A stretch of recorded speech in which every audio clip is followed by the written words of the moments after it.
saya Linda Salim Laia, biasa dipanggil Linda, Prodi Ilmu Komunikasi. Dan teman saya Santayanti Rebeka Giawa dari Prodi Ilmu Komunikasi. Saya An Bertambah dari Prodi Ilmu Pemerintahan. Kami akan membahas tentang fungsi pengendalian dalam manajemen. Manajemen adalah suatu proses kerjasama dengan melalui untuk mencapai tujuan organisasi dengan efektif dan secara efisien menggunakan sumber daya yang terbatas di lingkungan yang berubah-ubah. Pengertian manajemen ini suatu rangkaian proses yang meliputi kegiatan perencanaan, pengorganisasian, pelaksanaan, pengawasan, evaluasi dalam pengendalian dalam rangka memperdayakan sumber daya organisasi atau perusahaan, baik sumber daya manusia, modal material, maupun teknologi secara optimal untuk mencapai tujuan organisasi. Saya akan meneruskan tujuan pengendalian dalam manajemen.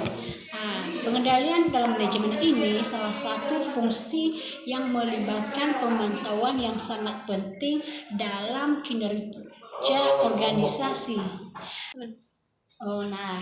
Kita teruskan tujuan fungsi pengendalian dalam manajemen, yaitu salah satu fungsi penting yang melibatkan pemantauan dan evaluasi kinerja dalam organisasi manajemen yang memastikan bahwa tujuan dan standar yang ditetapkan tercapai dengan efisiensi dan efektif. Saya akan meneruskan tujuan pengendalian dalam manajemen. Salah satu fungsi pengendalian dalam manajemen ini yang melibatkan pemantauan dan evaluasi kinerja dan organisasi atau unit kerja yang memastikan bahwa tujuan dan standar yang ditetapkan tercapai dengan efektif dan efisien. Beberapa fungsi tujuan pengendalian dalam manajemen ini yaitu ada 5. 1. Penetapan standar. 2. Pengukuran kinerja. 3. Perbandingan dan analisis. 4. Tindakan perbaikan. 5. Umpan balik dan pengawasan. Terima kasih. Fungsi pengendalian manajemen yaitu 1. Perencanaan anggaran, membuat anggaran tahunan yang rinci, membantu dalam alokasi sumber daya secara efisien.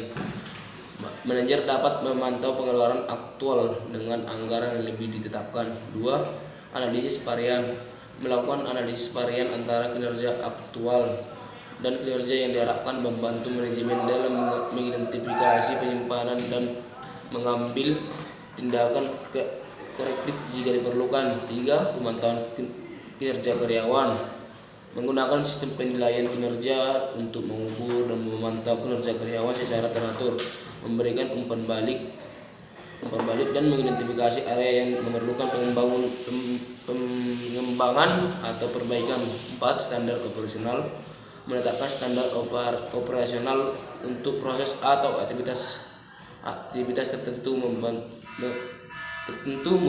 dalam mengevaluasi apakah kinerja sesuai dengan ekspektasi atau tidak. 5. Audit internal, melakukan audit internal secara berkala untuk menilai keefektifan kontrol internal, mengidentifikasi potensi risiko dan memastikan kepatuhan terhadap kebijakan dan proses perusahaan. Sekian dan terima kasih atas hasil presentasi kami dari kelompok 5. Jika ada kesalahan dan kesilapan mohon dimaklumi. Terima kasih.